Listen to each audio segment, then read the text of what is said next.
আসসালামু আলাইকুম প্রিয় শিক্ষার্থী বন্ধুরা, আশা করি সবাই ভালো আছেন। নতুন আরেকটি ভিডিওতে আপনাদের সকলকে জানাই অগ্রিম শুভেচ্ছা অভিনন্দন। প্রিয় শিক্ষার্থী বন্ধুরা, আজ আমাদের টপিকের বিষয়টি হলো পরীক্ষার হলে আপনারা এমন 5টি ভুল করে থাকেন যে ভুলগুলোর কারণে আপনাদের পরীক্ষার রেজাল্ট অথবা জিপিএ খারাপ আসে। আপনারা খুবই সুন্দরভাবে এক্সাম দেয়া সত্ত্বেও আপনাদের পরীক্ষার রেজাল্ট ভালো হয় না। কোন ভুলগুলোর কারণে সেই ভুলগুলো এখন আপনাদের মাঝে ধরিয়ে দিব। আপনারা ভিডিওটি না টেনে সম্পূর্ণ দেখবেন, কেননা আজ এই একটা ভিডিওর মাধ্যমে আপনারা পরীক্ষার হলে এই ভুলগুলো এড়িয়ে চললে ভালো একটি রেজাল্ট অর্জন করতে পারবেন। চলুন বন্ধুরা, বেশি দেরি না করে ভিডিওটির মূল টপিকে যাক। প্রিয় শিক্ষার্থী বন্ধুরা, প্রথমত আপনারা যে ভুলটি পরীক্ষার হলে করে থাকেন সেটি হলো প্রশ্নপত্র ঠিকমতো না পড়া। আপনারা অনেক শিক্ষার্থী আছেন, পরীক্ষার হলে যখন আপনাদের কোয়েশ্চেন দেয় তখন আপনারা আপনাদের কোয়েশ্চেনটা খুবই সুন্দরভাবে পড়েন না এবং যে কোনো একটি প্রশ্নের অ্যান্সার দেওয়া শুরু করেন। এই ভুলগুলো কখনো করা যাবে না। আপনাকে যখন শিক্ষক পরীক্ষার কোয়েশ্চেনটি দিবে তখন আপনাকে খুবই সুন্দরভাবে কোয়েশ্চেনটি পড়তে হবে। আপনাকে কোয়েশ্চেনে কী বোঝাতে চেয়েছে সেই বিষয়টি খুবই ভালোভাবে ফলো করতে হবে।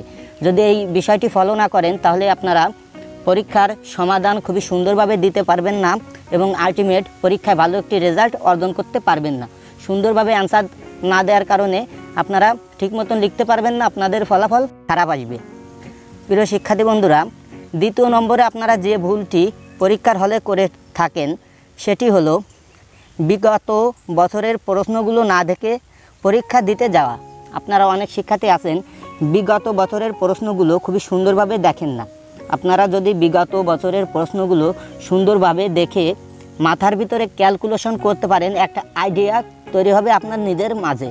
আপনারা মনে করতে পারবেন যে বিগত বছরের প্রশ্নগুলো দেখলে আপনার একটা আইডিয়া হবে যে আপনাদের পরীক্ষায় কেমনভাবে কোশ্চেনের প্যাটার্নটা আসতে পারে। তাই আপনাদের রিকোয়েস্ট জানাবো, আপনারা বিগত বছরের প্রশ্নগুলো খুবই সুন্দরভাবে দেখবেন এবং সেইগুলো যদি খুব সুন্দরভাবে দেখতে পারেন আপনার প্রশ্নের অ্যান্সারগুলো আপনিও সঠিকভাবে দিতে পারবেন। এই দুটি ভুল আপনারা কখনোই করবেন না। প্রিয় শিক্ষার্থী বন্ধুরা, তৃতীয় নম্বরে আপনারা যে ভুলটি করে থাকেন সেটি এখন আপনাদের মাঝে বলবো। আপনাদের তৃতীয়তম ভুলটি হলো পরীক্ষার আগের রাতে পুরো বইটি হজম করার চেষ্টা করা। আপনারা অনেক শিক্ষার্থী আছেন সারা বছর পড়াশোনা করেন না। আপনারা মনে করেন পরীক্ষার আগের রাতে যদি আপনারা রাত জেগে পড়েন তাহলে আপনারা ভালো একটি রেজাল্ট অর্জন করতে পারবেন, কিন্তু আপনাদের এই ধারণাটি ভুল। কেননা পরীক্ষার রাতে যদি আপনি রাত জেগে পড়াশোনা করেন তাহলে পরীক্ষার হলে আপনার ঘুম একটি অবস্থা হবে। আপনি আপনার প্রশ্নের কোয়েশ্চেনের অ্যান্সারগুলো খুবই সুন্দরভাবে দিতে পারবেন না। তাই পরীক্ষার আগের রাতে আপনাকে সবসময় চেষ্টা করতে হবে আপনি আপনার যে পরীক্ষাটা হচ্ছে সেই পরীক্ষার বইগুলোর অধ্যায়গুলো কোনগুলো আপনি খুবই ভালোভাবে বোঝেন এবং কোনগুলো পরীক্ষার আগে পড়েছেন, শুধু সেইগুলো আপনাকে পড়তে হবে। বাকি অধ্যায়গুলো আপনাকে বাদ দিতে হবে, কেননা ওই সকল অধ্যায় আপনার পড়া নেই, জানা নেই। ওই সকল অধ্যায় যদি আপনি পড়তে যান তাহলে আপনার জানা বিষয়গুলো আপনি ভুলে যেতে পারেন। প্রিয় শিক্ষার্থী বন্ধুরা, চতুর্থতম যে ভুলটি আপনারা পরীক্ষার হলে করে থাকেন, আসলে এই ভুলগুলোর কারণে আপনারা ভালো একটি ফলাফল অর্জন করতে পারেন না। চতুর্থতম ভুলটি হলো সবচেয়ে কঠিন প্রশ্ন দিয়ে শুরু করা।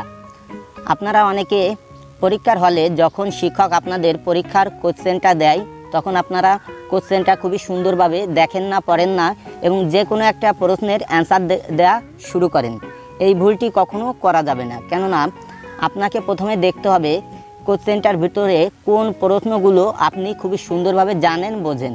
আপনাকে সেই প্রশ্নটা দিয়ে শুরু করতে হবে, কেননা আপনি যদি কোনো একটা ভুল প্রশ্ন অথবা কঠিন প্রশ্ন দিয়ে পরীক্ষায় লেখা শুরু করেন তাহলে আপনি বেশি দূর এগোতে পারবেন না এবং পরীক্ষার হলে ভালোভাবে না লেখার কারণে আপনার পরীক্ষার ফলাফল খারাপ আসবে।